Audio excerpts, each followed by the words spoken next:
कहानी की शुरुआत में एक आदमी को जंगल में दिखाया जाता है जिसका नाम मैक्स होता है। मैक्स किसी ज़माने में पुलिस वाला हुआ करता था, लेकिन पुलिस फौज नेता जैसा आज कोई भी नहीं है। दुनिया के अंदर आपस में न्यूक्लियर वॉर हुआ जिसके कारण धरती पूरी तरह से बंजर हो गई, हवा प्रदूषित हो गई। अब धरती के ऊपर कुछ लोग ही जिंदा है।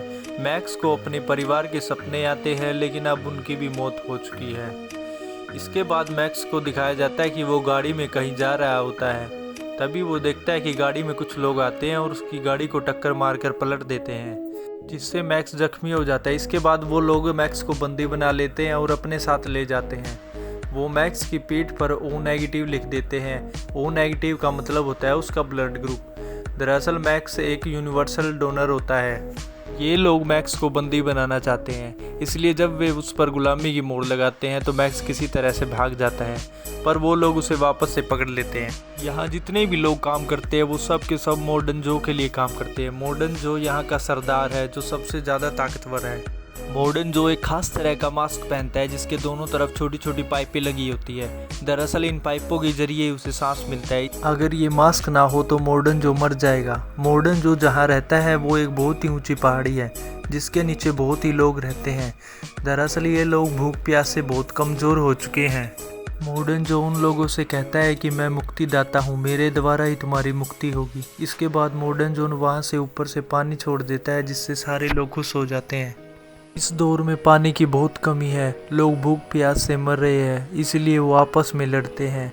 इसी समय वहाँ पर एक लड़की को दिखाया जाता है जिसका नाम फ्यूरियोसा होता है। दरअसल मॉडल जो ने अपने आदमियों के साथ मिलकर इस लेडीज़ को फ्यूल स्टेशन से फ्यूल लाने के लिए भेजा होता है, पर इससे पहले कि वो फ्यूल स्टेशन पर पहुंचती वो अपनी गाड़ी को पूर्व की दिशा में मोड़ लेती है। उसका एक आदमी भी उससे पूछता है कि हमें तो सीधा जाना था, पर उसकी बात को कोई टाल नहीं सकता क्योंकि वो वहाँ सीनियर है। ये सारी गाड़ी पूर्व दिशा की ओर चली जाती है। ये सारा नज़ारा ऊपर से मॉडर्न जो अपनी दूरबीन से देख रहा होता है, इसलिए वो भागा भागा चेंबर की तरफ जाता है जिसमें उसने 5 रानियों को रखा था जो उसके लिए बच्चे पैदा करने वाली थी ताकि मॉडर्न जो का वंश आगे बढ़ सके। ये देख के मॉडर्न जो समझ जाता है कि सारी रानियाँ यहाँ से गायब है और वो फ्यूरियोसा के साथ जा चुकी है। इसके बाद वो अपने आदमियों को कहता है कि तुम सब जंग के लिए तैयार हो जाओ।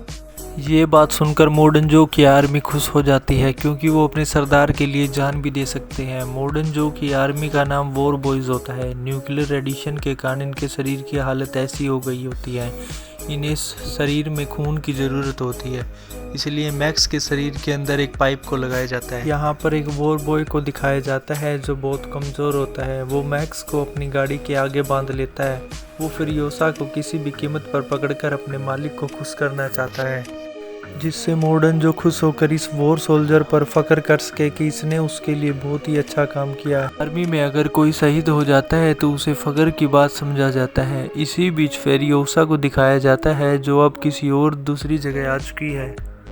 यहाँ पर एक और दुश्मन आर्मी होती है जो फ्यूरियोसा के आदमियों को एक एक करके मार देती है। तभी यहाँ पर मॉडर्न जो की वो बड़ी सी सेना आ जाती है जो फ्यूरियोसा को पकड़ने के लिए वहाँ से निकली थी। वो सब एक एक करके उस दूसरी आर्मी को मार देते हैं, पर वो इससे पहले कि फ्यूरियोसा को पकड़ते, फ्यूरियोसा एक रेतीले तूफान के अंदर चली जाती है। फ्यूरियोसा के साथ साथ वो कमज़ोर सा वॉर सोल्जर भी रेतीले तूफान के अंदर चला जाता है। वो फ्यूरियोसा को पकड़ना चाहता है, इसलिए वो अपनी गाड़ी के अंदर पेट्रोल भर लेता है। पेट्रोल भरकर वो अपनी गाड़ी में आग लगाना चाहता है जिससे वो फ्यूरियोसा को पकड़ सके, और साथ ही वो शहीद भी होना चाहता है जिससे मॉडर्न जो उस पर फख्र करे। पर इससे पहले वॉर सोल्जर अपनी गाड़ी को ब्लास्ट करता मैक्स उसका हाथ पकड़ लेता है और अगले ही पल उसकी गाड़ी फ्यूरियोसा की बड़ी गाड़ी से टकरा जाती है और ब्लास्ट हो जाती है। सुबह मैक्स को दिखाया जाता है जो बहुत ही ज़्यादा बेचैन हो चुका है। अब तूफान भी काफ़ी शांत हो चुका है, पर वो वॉर सोल्जर मारा गया, इसलिए वो अपने कंधे पर उठा के उसको फ्यूरियोसा की गाड़ी की तरफ जाने लगता है। वो 5 लड़कियां भी वहीं होती है। मैक्स उन पर अपनी बड़ी सी बंदूक तान देता है और जंजीर काटने के लिए बोलता है। जब एक लड़की उसकी जंजीर काट रही होती है तो फ्यूरियोसा उस पर जानलेवा हमला करके उसे नीचे गिरा देती है। इन दोनों के बीच बहुत हाथापाई होती है। तभी वो वॉर सोल्जर दिखाया जाता है जो मर चुका होता है। दरअसल वो मरा नहीं होता, बेहोश हो चुका होता है, लेकिन अब वो भी उठ जाता है और फ्यूरियोसा को किसी भी कीमत पर पकड़कर मॉडर्न जो से मुंह मांगा इनाम लेना चाहता है। मैक्स और वॉर सोल्जर फ्यूरियोसा को बुरी तरह पकड़ लेते हैं। ये देखकर वॉर बॉय खुश हो जाता है और मैक्स की जंजीर को काट देता है। इसी बीच मैक्स उसे पंच मार देता है और गाड़ी लेकर चला जाता है। फेरियोसा के साथ जो 500 लड़कियां होती है वो वहीं होती है। फेरियोसा उनसे कहती है कि अगर तुम लोगों को बचना है तो मेरे साथ चलो, क्योंकि इनके पीछे मोडनजो की बहुत बड़ी सेना लगी होती है। फेरियोसा उसी गाड़ी के पीछे जाती है जो मैक्स वहां से लेके गया था, जो थोड़ी देर चलने के बाद रुक गई होती है। फेरियोसा मैक्स से कहती है कि मैंने इसके अंदर सीक्वेंस डाल रखा है, ये मेरे बिना चलेगी नहीं। मैक्स को उन लड़कियों को भी अपने साथ लेके वहां से जाना पड़ता है और वो वहां से चले जाते हैं। तभी यहाँ एक गैंग को दिखाया जाता है। ये इलाका इन लोगों का होता है। फेरियोसा कहती है कि मैंने इन लोगों से डील की थी कि ये हमें तेल के बदले यहाँ से जाने दे, पर अब मुझे पता नहीं ये लोग ऐसा करेंगे भी या नहीं।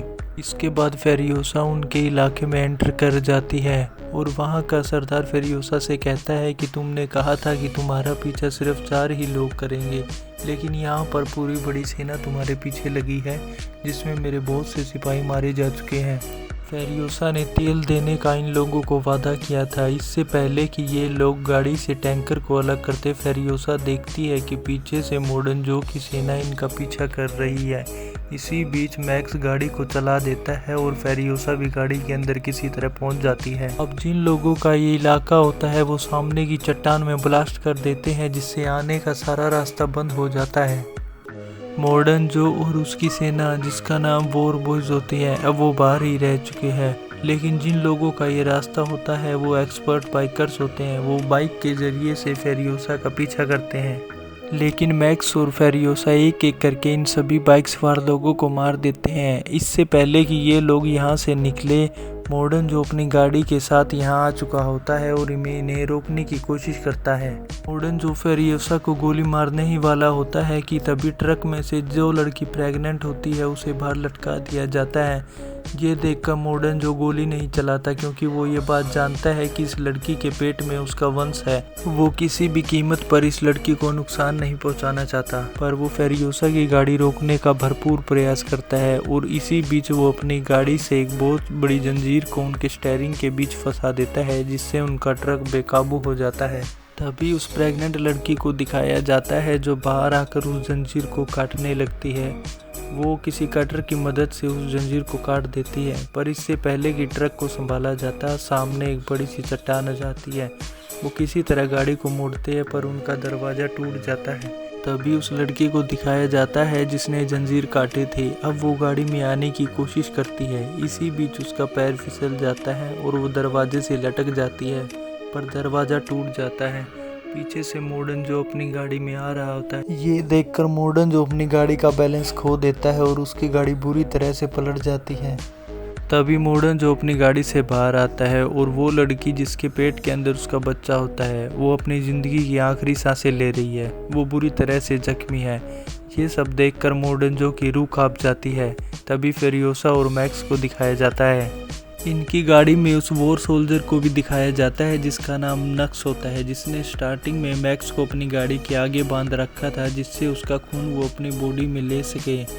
नक्स यहाँ बहुत परेशान हुआ होता है। वो कहता है कि मुझे मौका मिला था, मैं फेरियोसा को पकड़कर मोडनजो को खुश कर सकता था, पर अब वो मौका मेरे हाथों से जा चुका है। इन चारों लड़कियों में से एक लड़की नक्स को समझाती है कि तुम्हारे जीवन में इससे भी बेहतर कई मौके आएंगे। इस बात पर नक्स पूरी तरह से शांत हो जाता है। अब इनकी गाड़ी को चलते चलते पूरा दिन हो चुका है। अब रात भी काफ़ी हो चुकी है। मैक्स और फेरियोसा देखते हैं कि मोडनजो की आर्मी अभी भी उनका पीछा कर रहे हैं, इसलिए मैक्स ज़मीन पर डायनामाइट बिछा देता है और अपनी गाड़ी को लेकर वहां से चला जाता है। तभी एक गाड़ी डायनामाइट से टकरा जाती है और बहुत बड़ा विस्फोट होता है। अब सारी गाड़ियां वहीं रुक चुकी हैं, लेकिन एक गाड़ी लगातार उनका पीछा कर रही है और उन्हें ढूंढ रही है। इससे पहले कि मैक्स और फेरियोसा यहाँ से निकल जाते, उनका टायर किसी दलदल में फंस जाता है। अब वो यहाँ से किसी भी प्रकार से निकल नहीं सकते। अब वॉर बॉय को दिखाया जाता है जो पहले इन्हें मारना चाहता था, लेकिन अब वो भी इनमें शामिल हो चुका है और अब इनकी मदद करना चाहता है। वो इन्हें बताता है कि यदि हम गाड़ी को एक रस्सी से बांधकर सामने खड़े एक सूखे पेड़ से बांधकर खींचे तो शायद अपनी गाड़ी निकल सकती है। तभी अचानक से वो गाड़ी भी यहाँ पहुँच जाती है जो लगातार इनका पीछा कर रही थी। वो इन पर लगातार अटैक करते हैं। इनसे पहले कि वो लोग इन्हें पकड़ते इनकी गाड़ी यहाँ से चली जाती है। मैक्स हाथ में टीन का एक डिब्बा लेके उसी गाड़ी की तरफ चला जाता है जो लगातार उनका पीछा कर रही होती है। अब इनके पास हथियार भी नहीं है।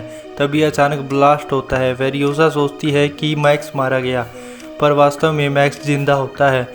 उसने उन लोगों को मार दिया है और साथ ही उनके हथियारों को भी अपने साथ ले आया है। पूरी रात गाड़ी चलाने के बाद जब वो जंगल से निकल रहे होते हैं तो फेरियोसा को सामने एक बहुत बड़ा टावर दिखाई देता है। फेरियोसा बताती है कि बचपन में वो जिस जगह रहती थी वहाँ भी उसे ऐसा ही टावर दिखाई देता था। ये लोग अब उस टावर के पास पहुंच जाते हैं। फेरियोसा अपना नाम बताती है और साथ ही अपने कबीले का नाम बताती है, साथ ही अपनी माँ का नाम बताती है और अगले ही पल इनके सामने बाइकर्स आते हैं। दरअसल ये सारे बाइकर्स फीमेल्स होती हैं। फेरियोसा यहाँ अपनी मोम से भी मिलती है, साथ ही ये सब उसे पहचान लेती है। फेरियोसा उसे बताती है कि इसके साथ जो 4 लड़कियाँ हैं ये उन्हें ग्रीनलैंड ले जाना चाहती है। तभी एक बूढ़ी औरत उन्हें बताती है कि जिस तरफ से वो आ रहे हैं वो ग्रीनलैंड था, कभी वो रहने लायक हुआ करता था।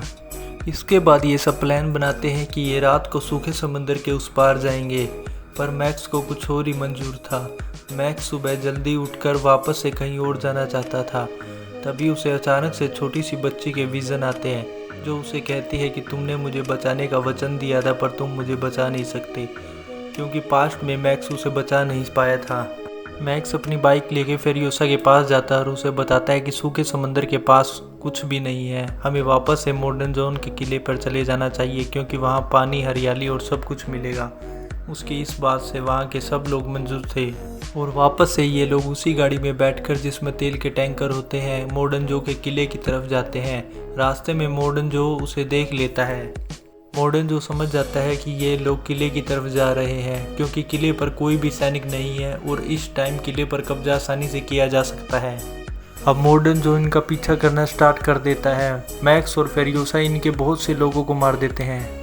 मॉडर्न जो अब 4 लड़की में से किसी एक लड़की को पकड़ लेता है, पर फेरियोसा उसकी गाड़ी तक किसी तरह पहुंच जाती है। वो उसके मास्क को खींचकर निकाल देती है जिसके कारण उसकी मौके पर ही मौत हो जाती है। अब भी बहुत सारे वॉर बॉयज होते हैं जो उन लोगों को मारना चाहते हैं। नक्स जो गाड़ी चला रहा है उसमें तेल का टैंकर होता है, तभी वो गाड़ी को पत्थरों से टकरा देता है जिससे बहुत ही ज़्यादा मात्रा में ब्लास्ट होता है और सब लोग मारे जाते हैं। मैक्स देखता है कि फेरियोसा बहुत ज़्यादा कमज़ोर हो चुकी है, अब उसे ब्लड की ज़रूरत है, इसलिए वो अपना खून फेरियोसा को देने का फैसला करता है जिससे वो नॉर्मल हो जाती है। और अब ये लोग मॉडर्न जो के किले तक पहुंच चुके हैं। जब ये मॉडर्न जो की बॉडी दिखाते हैं तो वहाँ जितने भी लोग होते हैं वो सब खुश होने लगते हैं।